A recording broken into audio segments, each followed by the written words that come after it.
I've had a hard time just accepting compliments in the past too. Yeah, I think you're really intelligent. It's one of the saddest things about you, I think. Explain. Because I think that you have the intelligence to be so much more than what you are, but I think your mental kind of illness like ruins you.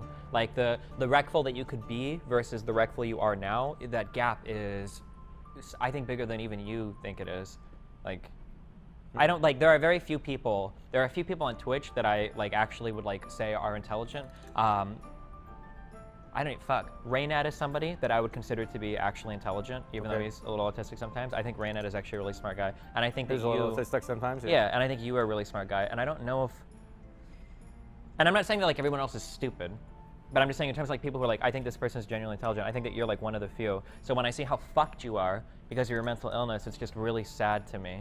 Well, not like in a pathetic way, but like you could. Just because I rolled high intelligence at birth, doesn't mean you have to feel worse for me than somebody who rolled low intelligence. I guess I feel bad because it just seems like something that, if I was in your position, this would be the most aggressive issue in my life I would be trying to fix. Like everything else would fall to the wayside. Yeah, it would absolutely be the most aggressive issue I'd be after. Okay, I will work on my mental illness. My parents will like that. The thing that I don't understand is how much of that loss is for you, how much of that loss is for him, and how much of that loss is for your dad. I feel bad for my dad for sure. I don't know.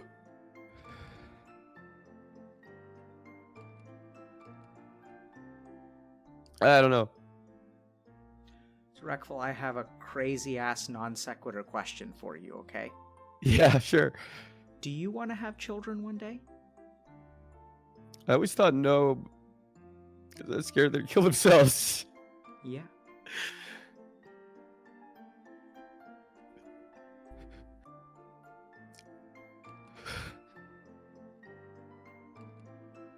I wish I remembered my dreams better to tell you, but I'm always dying. I'm always dying in the dream. I wake up. You have recurrent dreams of you dying? Yeah, I die a lot. Are they different deaths? Usually falling. Vatas have dreams of falling. Do you actually die, or you just hit the bottom and then you wake up? I never actually see myself die. I just wake up. Mental health is getting worse in this country, and I think part of the reason for that... So, the other interesting thing that's happened recently is life expectancy between the ages of 25 and 64 has gone down for the first time. Suicide. Suicide is a big part of it. Suicide has increased by 50% in teenagers over the last decade. So, like, just in... It makes a lot of sense. They're constantly comparing themselves to other people on the internet. Yeah, so I think technology and stuff, absolutely. So social media has really started to prey on certain, like, aspects of our psychology that we're kind of unaware of. And so my sense is that, like, the field of mental health needs to be addressed way more quickly and on a way broader sense. And what I mean by this is, like, people need to understand some fundamentals about how their mind works. Like, I think it's infuriating that you go to a psychologist and you ask them, how does my mind work? And they're not going to give you an answer. Like, there are answers. I think they're very simple answers. It's hard for people to imagine this, but like, when you're really fucking good at something, it sucks to rebuild in something totally different. Like, it's the worst feeling ever, and all my deepest shitty feelings. Okay, when I was 16 and my first MMO was no longer relevant, and I felt like everything I'd practiced from 10 to 16, which is a huge portion of my life, meant absolutely nothing. And it was totally non-transferable. Totally non-transferable. Worst feeling I've ever felt, for sure. And this sounds pathetic, and I don't want anybody to get sad for me, but that's when I tried to kill myself, the only time. It's the only time I've really attempted suicide. So when I was 16, and my MMO didn't matter anymore. And then I came back from that and started playing WoW. What MMO was it? Maple Story or something? Asheron's Call, which is around the time of EverQuest. There are only 3 MMOs to start. EverQuest, Asheron's Call, and Ultima Online. I don't understand the story then, because Asheron's Call never mattered. Yeah. But you're in the world and you feel like it matters. Yeah, no. There are only 100,000 players. Sure.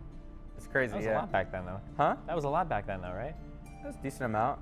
You'll read something that is sort of nice to you, right? But then it's just like, you know, like they're being nice and stuff like, but you still looking for criticism right? Like I want to improve as a person. I want to improve as a content creator sometimes. Okay. And sometimes you'll read a comment that is good, but you know it's not entirely true. Or you feel like it is. Because you know it's not, all self-esteem aside, it's not entirely true. So you still have to find ways to improve yourself. So coming from you, it has a bit more value than some other areas. I get that, but it's also you get desensitized over a long period of time streaming to the good comments because you've seen good comments so much, and when you read the same thing over and over, it starts to mean less. Except with mean stuff, for some reason, hurtful comments still hurt, and like the good comments don't help anymore. Yeah, and that's a sad truth of like when you're streaming for a long time. And every streamer I've talked to says the same thing, like. Lyric, Soda, whoever, For sure. So I think most feelings that we have apply to everyone. Most people have them, unless people that have the communities. Some bigger streamers that do variety, right? They have extreme moderated chats, right? Like super modded stuff and super shut down, like only positive vibe, only smile type thing, right? Like I'm smiling, like just smile in chat. Yeah, but it feels so. It feels fake. It feels so fake, and it feels like that's not really a reflection of who you are when you're reading your own chat. It's the own bubble that they've created for themselves, right? But as streamers of our style, like I think me, you, let's say like Soda or they're all smiley face. Of course. The better note is like it hides the pain. If you ever looked at the actual smile, it looks like it's just dying inside, right? Yeah.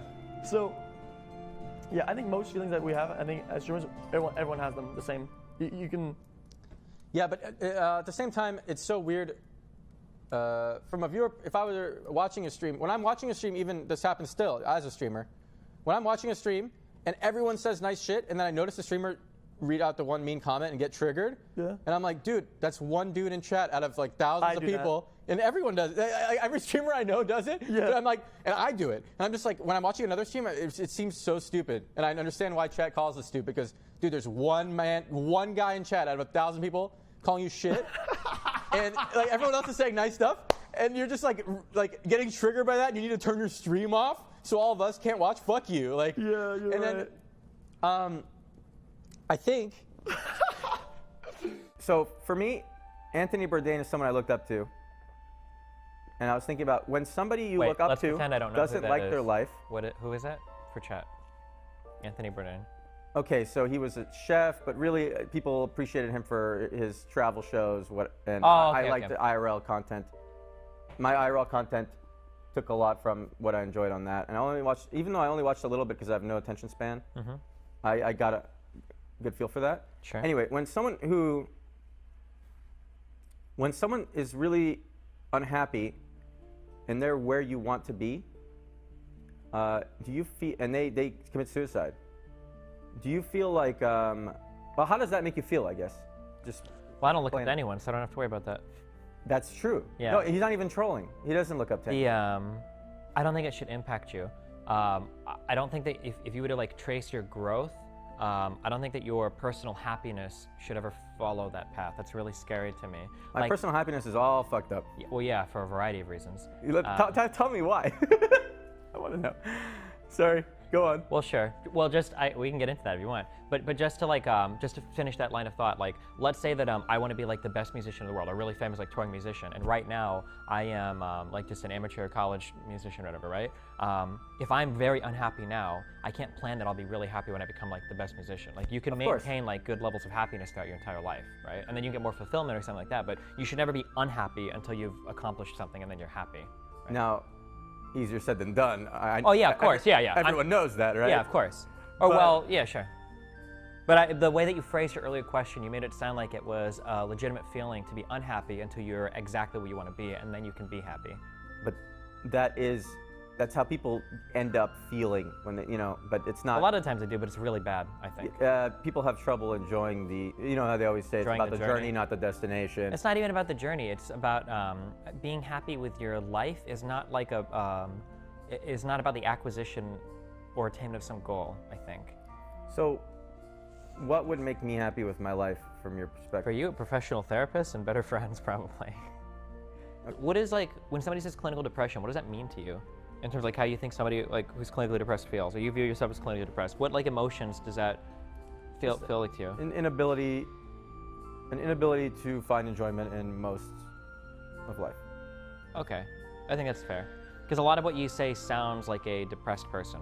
Not like somebody that, like, yeah, even a lot in of my people happy think, state, even in my happy yeah, a lot of people are under the impression like depression means you're sad all the time, but not really. Sometimes it's just like everything is just kind of Everything's, yeah. And that's what you hardcore sound like everything to you. There are no like, well, unless you're doing your manic bullshit, which is another thing. But like everything kind of feels like that to you, and like, nothing is really. Feels so good. It's crazy. I just like, someone linked when I did the manic thing. Someone linked me the GIF of Tom Cruise jumping on the couch in Oprah. And I was like, I guess that was me, but I felt so good at the time. Like, and also when I was talking to Raynette about the card game for a bit and thinking about doing that, I was like, I have a life purpose. I'm gonna make a game, or I don't know, just finding purpose. And then I get so excited out of nowhere that I've been this empty shell with no purpose for so long, and I'm finally gonna find something that makes me tick. That's something that's really scary about what I said earlier about like that everything is a subjective experience, is that when you can look back on yourself and you know that you were really emotionally driven at the time, but at that point in time, you can't get behind yourself like that. Like, it's just so powerful, right? I need to wait to see if my brain agrees with what my heart was feeling. Well, you need to make it so that your brain doesn't fuck you so hard all the time. Would be the goal, right? Yeah. Yeah, it would be nice if there was a cap. It would be nice for a cap. If there was a cap on how many hours you were allowed to stream a day by Twitch. Yeah, and everyone had some amount. No, if a couple people had died from streaming like 2 days straight, then maybe they would have put a cap on. In some MMOs, they kept telling you like, oh, you're playing for too long, you need to log off, you're gonna die. Yeah, I remember that. Yeah, I remember that. I think even MapleStory did that. Yeah. And then if there was a cap on how much you were allowed to stream, then you wouldn't feel this sinking feeling of, oh, I could be streaming, but I'm doing this, and you wouldn't feel this opportunity cost, like, oh man, it's costing me to hang out with my friends. Like, it's costing me. People are getting more popular than me while I'm sitting here like.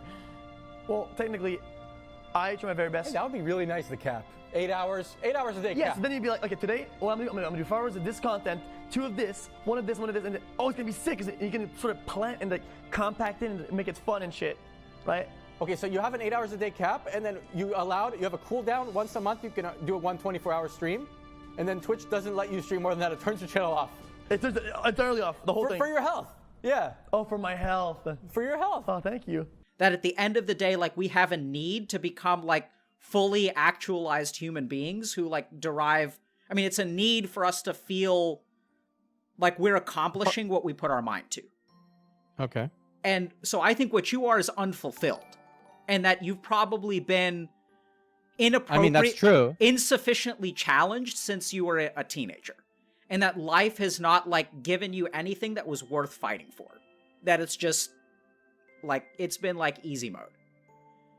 I like that I'm trying to give people something I wanted as a kid. Who's the focus on?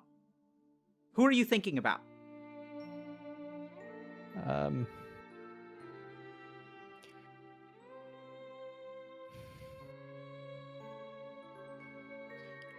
Just people haven't experienced what I did. Yeah. So I'll tell you, Reckful, listen carefully now. Your depression, you're trying to cure the depression that is growing within kids out there today. You're trying to protect them from what happened to you. Yeah. How does that feel? That feels good. Yeah. Feels meaningful, yeah. Good is an understatement. It's the understatement of the fucking year. It is vital. It is crucial. You must do this thing. Yeah, I agree with you, yeah. Yeah. I think it's the fucking understatement of the year when you say, yeah, it's like, it like gives me a reason to wake up in the morning. Like, no, this is dharma. This is duty or responsibility. It's not something that you're doing. This is the other thing. The really powerful thing about this is that you're not thinking about yourself anymore. I don't know. I'd like to feel selfless like that, but I don't know that it's true. You know, I'd like that thought. Yeah. We'll get to how you're thinking about yourself. So I think now we also understand the roots of your depression. Because the person, if you want to understand why you're depressed, you have to like really envision who is it that you're trying to help. Like all of the qualities when you're saying that you wanted to give people an experience that you didn't have as a kid, I don't think you're talking about playing a fucking video game. I think you're talking about being alone. I think you're talking about being abandoned.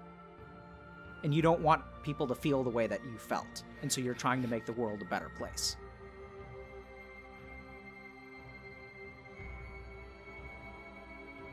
I want you guys, if you guys want to help me, this sounds so ridiculous, but if you just tweet at me more often, it doesn't have to be super encouraging stuff.